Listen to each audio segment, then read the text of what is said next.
नमस्कार, कैसे हैं? नमस्कार, मैं हूं राकेश, आप लोगों के सामने स्वागत करता हूं और उम्मीद करता हूं आप सभी लोग बहुत अच्छे होंगे। छोटा सा ये पॉइंटेड वीडियो है, ज़्यादा इसमें मैं समय नहीं लूँगा आपका।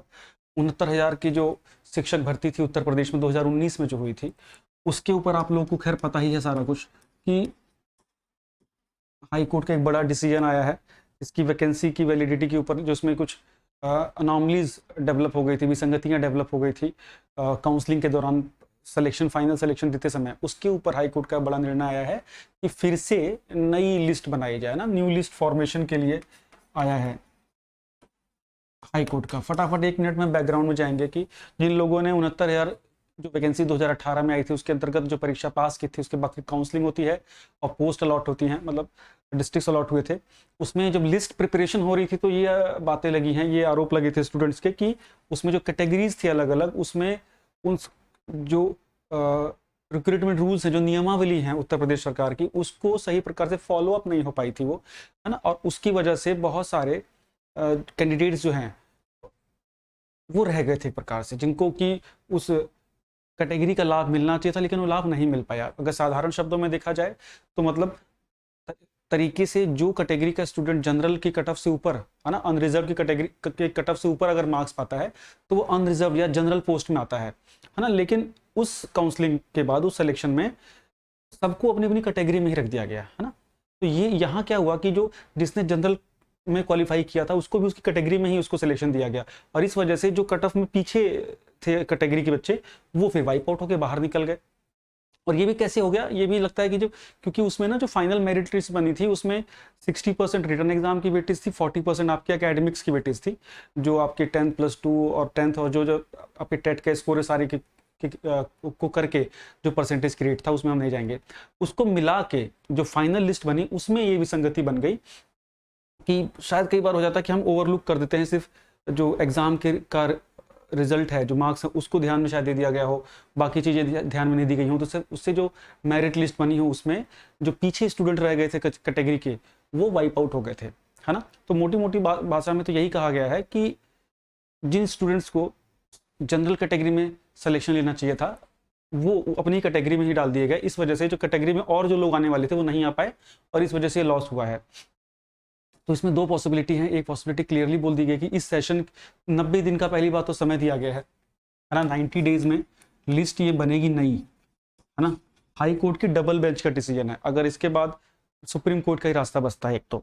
दूसरी चीज 90 दिन में रिपोर्ट बना के देनी होगी, नई लिस्ट बना के देनी होगी, और ये इंश्योर करना होगा कि जो स्टूडेंट्स पढ़ रहे हैं उनका कोई एकेडमिक लॉस ना हो। तो इसलिए अगर कोई प्रभावित होगा, जो ऑलरेडी लगे हुए लोग हैं, डेफिनेटली कुछ लोग प्रभावित होंगे, बिकॉज जो बॉर्डर लाइन पे थे जनरल कैटेगरी में खास तौर से, उसके आसपास के लोग मुझे लग रहा प्रभावित होंगे, क्योंकि जब नए लोग जाएंगे तो वहाँ से वो चीज़ें निकलेंगी, तो उनको मार्च तक का या जो भी सेशन एंड तक का टाइम है उनको दिया जाएगा।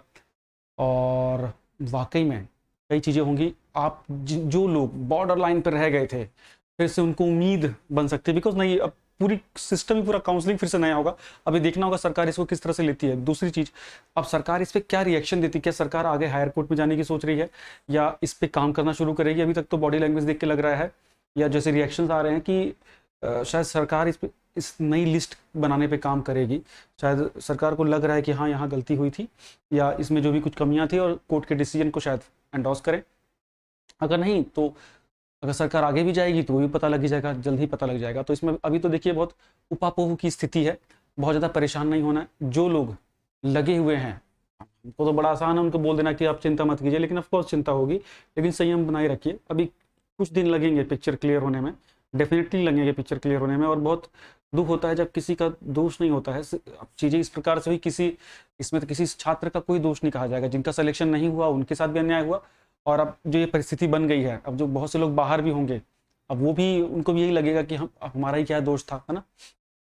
तो खैर अब क्या कहा जाए इन सब मामलों में, टेक्निकलिटीज़ हैं। लेकिन हाँ, जो भी एग्ज़ाम होता है, फाइनल जो सिलेक्शन होता है, तो उसमें ये तो ज़रूर इंश्योर होना ज़रूरी है कि सारी रूल रेगुलेशन को माना ही जाए। अगर शुरू में नहीं माना जाएगा तो न्यायपालिका की जगह चीज़ें माननी ही पड़ेंगी। तो अल्टीमेटली रूल रेगुलेशन के साथ ही अगर काम हो तो उससे बढ़िया खैर कुछ भी नहीं होता है।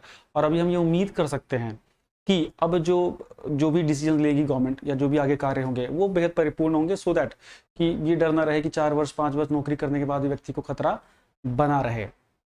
दूसरी चीज़ है कि वैकेंसी पे अब किसका क्या प्रभाव पड़ सकता है। देखिए डेफिनेटली अभी 4-5 महीने के लिए तो ये प्रोजेक्ट पूरा छिड़ गया है ना। इसमें किस तरह से चीज़ें होती हैं, क्योंकि ये बड़ा मुद्दा था और ये काफ़ी दिनों से चला आ रहा था। आप देख रहे हो 4-5 साल हो गए इसको। तो अभी डेफिनेटली ना अभी दिसंबर तक तो मुझे लग रहा है कि चीज़ें इसी में ही रोल डाउन होंगी और वैकेंसीज तो आएंगी, लेकिन अभी मुझे लग रहा है कि इस साल में जो मुझे उम्मीद थी वो थोड़ी सी कुंद मुझे लग रही है और शायद थोड़ी सी वैकेंसी कुछ महीने और आगे खींच जाए, है ना।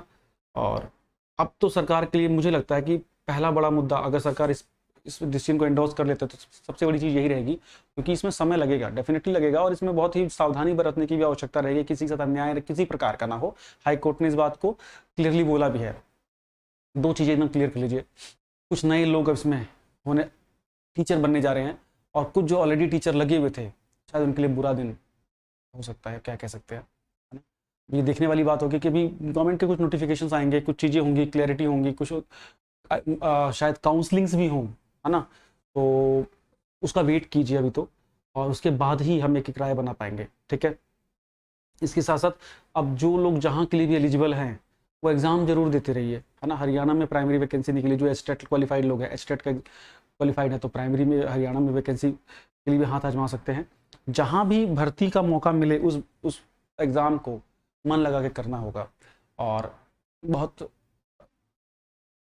कंट्रोवर्शियल ये वैकेंसी शुरू से रही थी और ना यही दुख होता है कि एक वैकेंसी जिस प्रकार से निकले उस प्रकार से सेटल डाउन हो जाए तो बहुत मज़ा आ जाता है।